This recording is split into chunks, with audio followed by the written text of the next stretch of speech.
presenter is Mark Heifetz. Yeah, yeah. From InfoDrive, Israel. Mark? Yeah. This is your turn to present. Thanks. I'm here.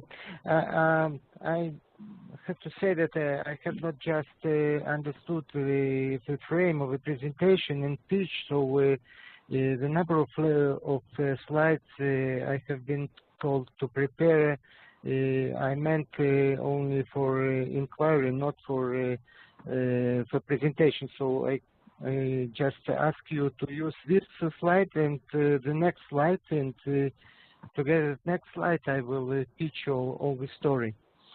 Okay. So as I said, our company is startup developing mobile solutions allowing verbal access to audible contents and services. And in this concern, we can say that the mobile devices like smartphones and tablets have become an ultimate platform for mobile communication and consummation of contents and services on the move. On the other hand, are these contents ready to be conveniently used in moving environment? Let's take drivers, for example. We need the need of using smartphone and other mobile devices in the car. It has created a lot of safety problems around the globe. On the other hand, just a week ago, we saw that the U.S. Transportation Safety Board called for nationwide ban of the use of cell phones and text messaging devices while driving. So how can drivers behind the wheel can manage rapidly growing mobile content and range of mobile web services safely and efficiently? Our company answer is just using your voice. So InfoDrive has created Symphony. It's a personal vocal content management system. Actually. Slide number 2.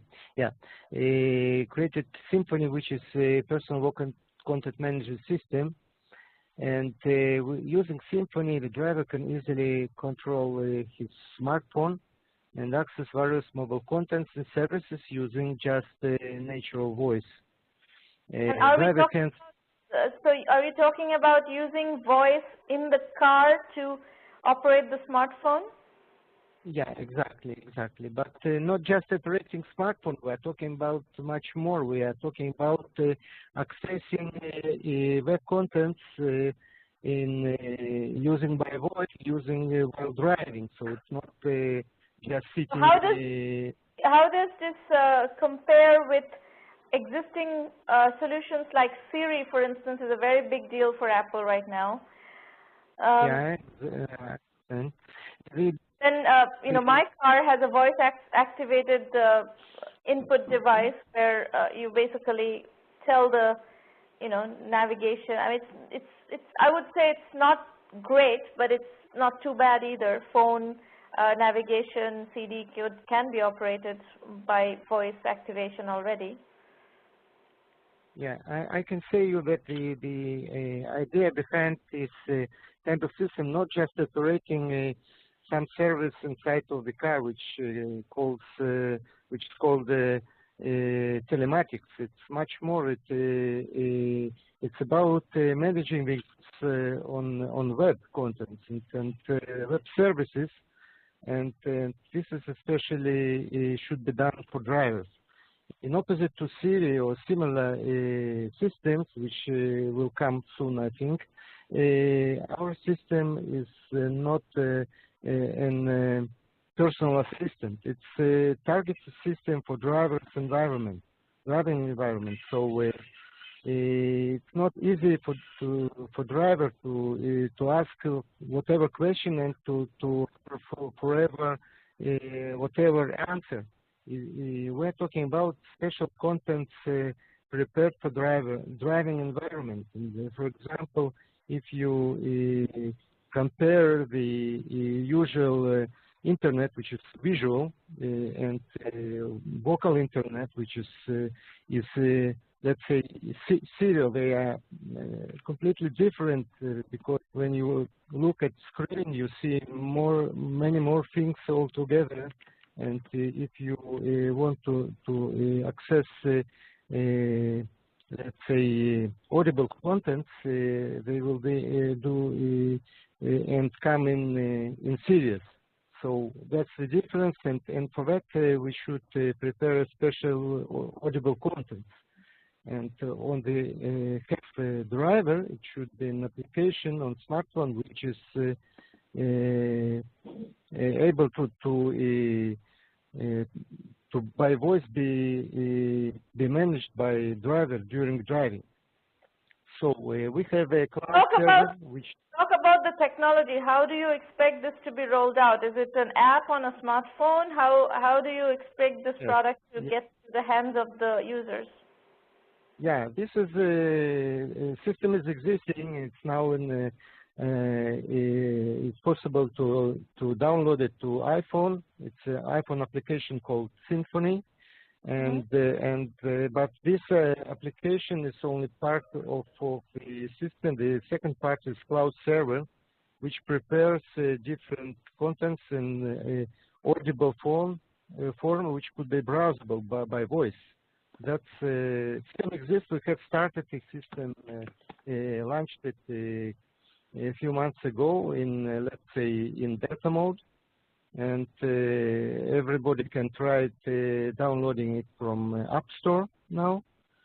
And so let me use an example, and you tell me if I'm understanding this right. Let's say I'm driving and I want to use Yelp. I could your application could get me to a voice-enabled Yelp. Not yet, but we have just started the. That's the concept, right?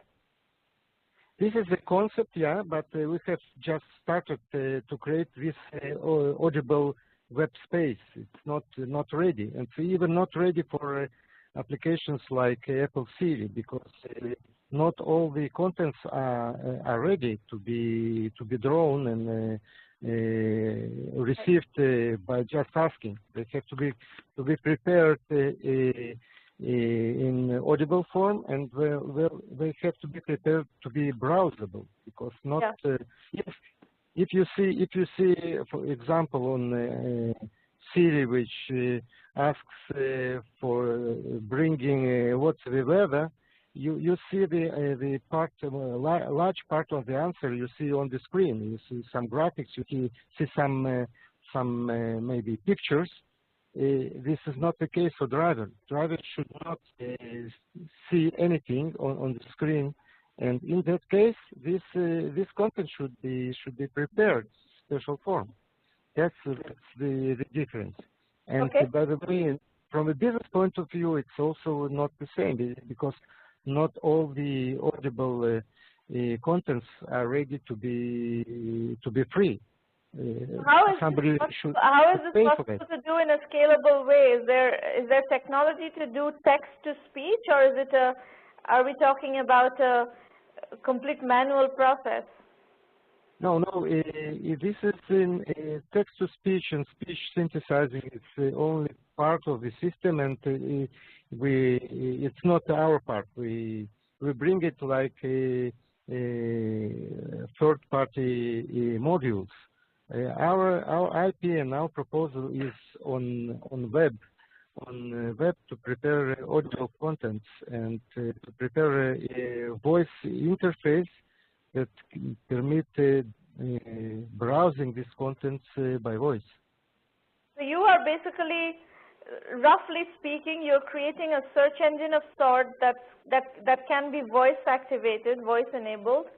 Then you're taking the voice query, turning into text, doing the search query using a text-to-voice synthesizer, and then spitting back the result in voice again. Yeah, but once more, the speech synthesizing and speech recognition is a part of voice user interface, which is in application, a smartphone.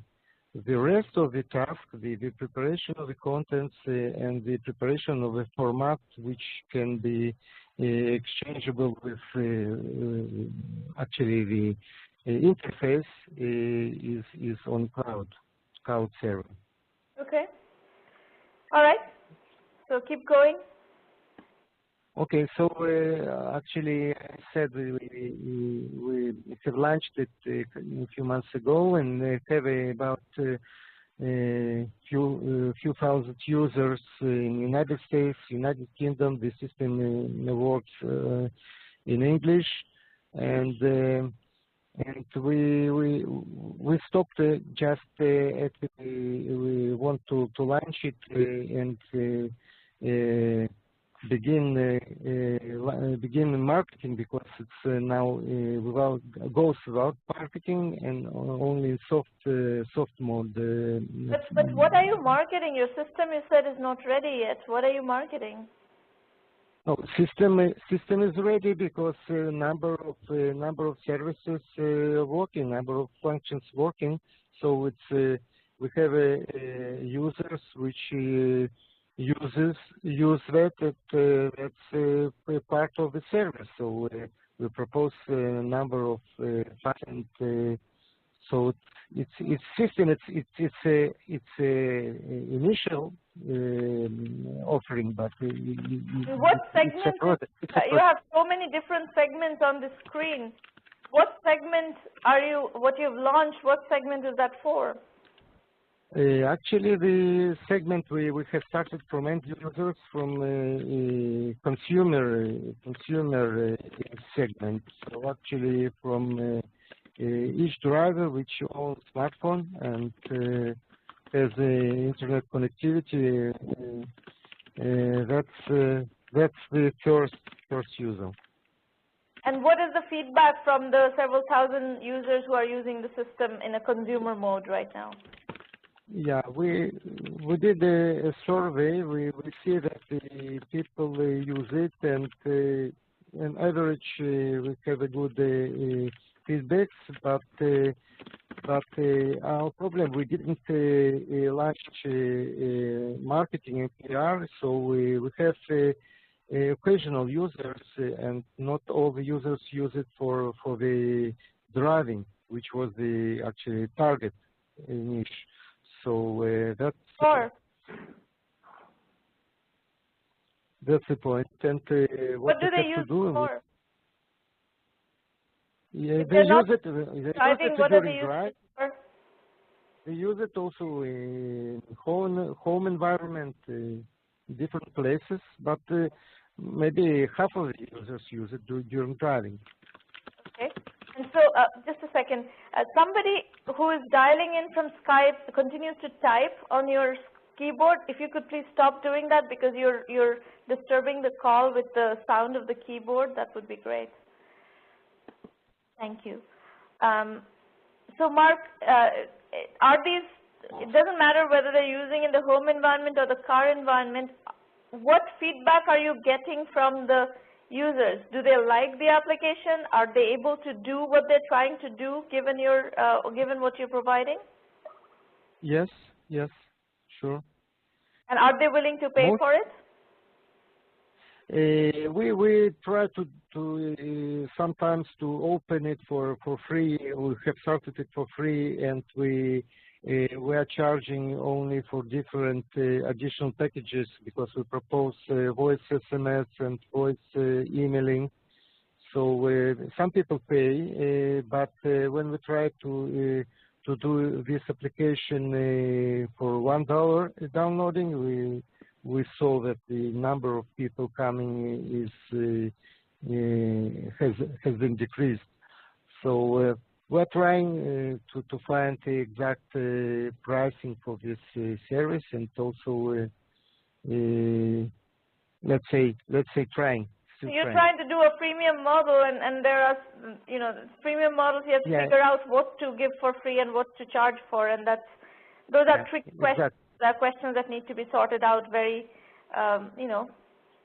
carefully. Yeah, this is our model. This is premium model, and we have actually potential number of of revenue streams. We have not started yet, but we have a number of U.S.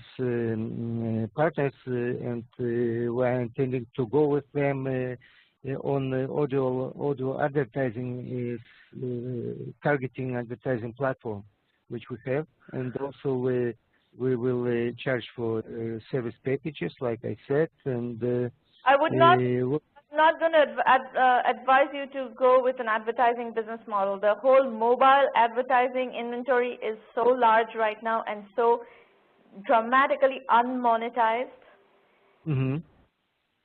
I saw your reply in this regard. So in this case, we have to review, revise maybe our business model. So to go freemium model and to base only on service packages, maybe it will be not enough for us.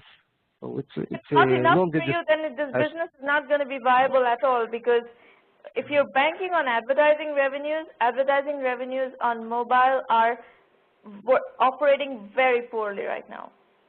Mm-hmm. I understand. Monetization of mobile ad inventory is very bad.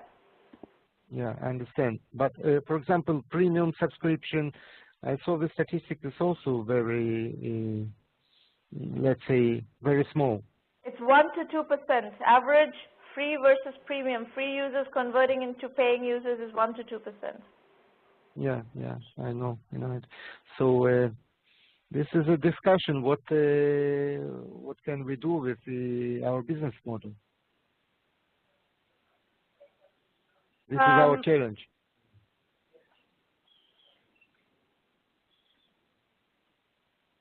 You could take the business and turn it into a B2B business. That is one option. Yeah. And find a use case, a killer app where this is important, this kind of interaction is important. So one homework I would give you is to go find B2B use cases which are really killer apps solving a problem, not some wishy-washy thing that is a nice to have, but real killer apps using that leverages your technology, but is a B2B app that people are willing to pay for. That would be a possibility. The other questions are, I think, are difficult to answer until we get to which use case and which segment are we going to go for.